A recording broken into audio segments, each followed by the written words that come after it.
I love Avatar: The Last Airbender so much. It's sweet and powerful and poignant and complex and funny. Do you ever forget how funny something is until you watch it again? Regardless, this month's Stuff You Like is something of a character study, and we may do some of the other Avatar characters at a later date, but when I was plotting my schedule, the character I most wanted to talk about was kind of a no-brainer. Yes indeed, it's everyone's favourite honour-seeking burn victim, Prince Zuko of the Fire Nation. Although, honestly, while we're going to start with canon Prince Zuko from Avatar: The Last Airbender, not The Legend of Korra, because I still haven't finished it. I'll get there, eventually. But what I really wanted to talk about was a particular fandom archetype of Zuko who can best perhaps be described as creepy, seductive Zuko. He'll save you from the pirates. Otherwise known as waterbending scroll Zuko, because he is an amazing example of how Avatar takes things that initially seem very out of place and uses them to give you really interesting character insight. You see, I've got a theory. It's not a demon. Or rather, I've heard a theory and I've decided to take it and run with it. So here we go. Canon Prince Zuko, and again we're dealing strictly with the original series here, is a classic example of someone who works best in situations where the rules are clear. A lot of people do. His particular rule set is, I have a task, I will complete this task, all other things are irrelevant. All of them. When chasing the Avatar in season 1, he is focused and cranky and obsessive and fixated, because if I do A, capture the Avatar, then the result will be B. My father will love me, I will regain my honor. To the point that changing this internal monologue by taking contrary actions in season 2 in Ba Sing Se kicks off a weird series of fever dreams about red and blue dragons. As we see in season 1, when dealing with situations where there are clear rules, like firebending matches, Agni Kai, or military was names, he is fine. But ambiguity freaks him out, which is hilarious because his entire arc over the course of the 3 seasons involves not only a heel-face turn, followed by a face-heel turn, followed by another heel-face turn, but also a genuine examination of his ability to interact with the world and to deal with its inherent ambiguity and grey areas. Also his ability to deal with messy, complex, ever-changing feelings. Rarely there is a clear path for him to take, and even more rarely, he actually takes it. I mean, even I will teach the Avatar firebending comes with nobody trusting him, followed by him losing his abilities because he has lost the rage which has dogged him his entire life. I've lost my stuff. Don't look at me. I didn't touch your stuff.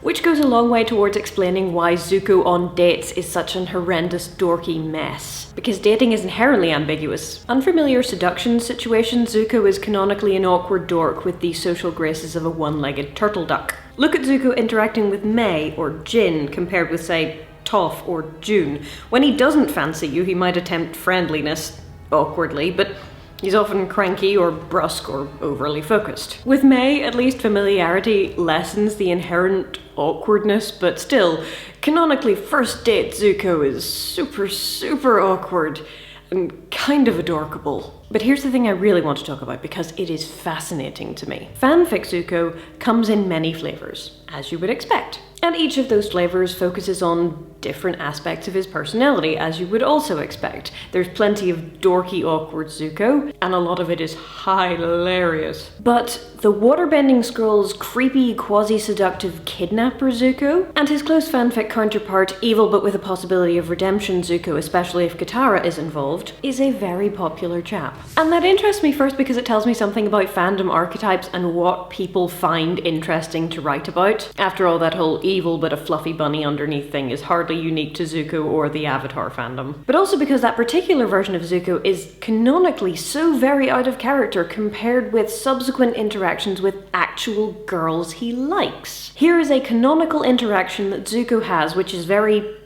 uncanonical, if you catch my drift. To the point that it makes you ask, what's different here? And then after you rewatch the entire series, the question becomes, and why is this familiar? And then the answer, and here comes the theory, maybe breaks your heart a little. I'll save you from the pirates. These two brief interactions between Katara and Zuko are the most jarringly different Zuko we see in the entirety of the series. He is not like this at any point, really, before or after this episode. If his arc is a confused teenager trying to figure out his place in the world, swinging between longing for external validation and needing to find his own way, this seems, at first glance, completely out of place. Zuko is compassionate or angry or honorable or awkward or dorky or, admittedly, in some instances, kinda creepy in a threatening sort of way. You rise with the moon. I rise with the sun. Sure, honey.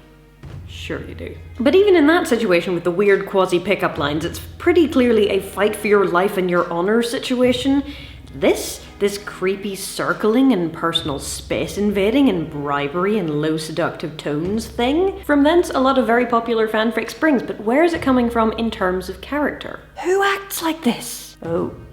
And I would argue that this is an example of Azula and Zuko not really getting the full implications of their behavior. When Azula deals with, what's his name, Chad? She is as awkward and dorky as Zuko. Creepy quasi-seducer Azula? And remember, she is 14 years old. Seems simply to be acting in the way her father acts. And that probably says uncomfortable things about their home life even before Ursa left. Ew. No wonder actual feelings stomp the pair of them. No wonder inspiring anything other than fear is alien and impossible for Azula. And no wonder Zuko is so enamored with Mai. I mean, she may be gloomy and sigh a lot, but she doesn't wear all of her feelings on her sleeve. And that's going to be appealing to baby Zuko because feelings are complex and confusing. Yes, they eventually reach the point where they have to deal with their real raw emotions. But having grown up in an environment where not showing how you feel is the norm, the heart on sleeve quality possessed by Aang or Katara or Sokka or Toph must be very strange to Zuko. Even Iroh is guarded, although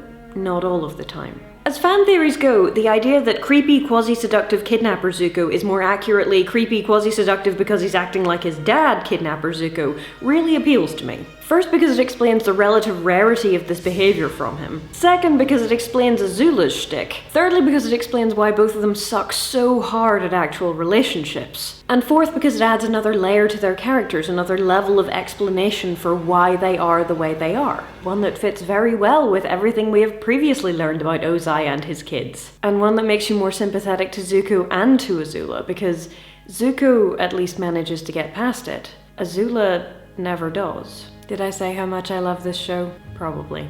And Zuko, adorkably awkward as he is. Thanks for watching Stuff You Like, and remember that you can like, share, subscribe, and/or Patreon by hitting the appropriate buttons. See you next time!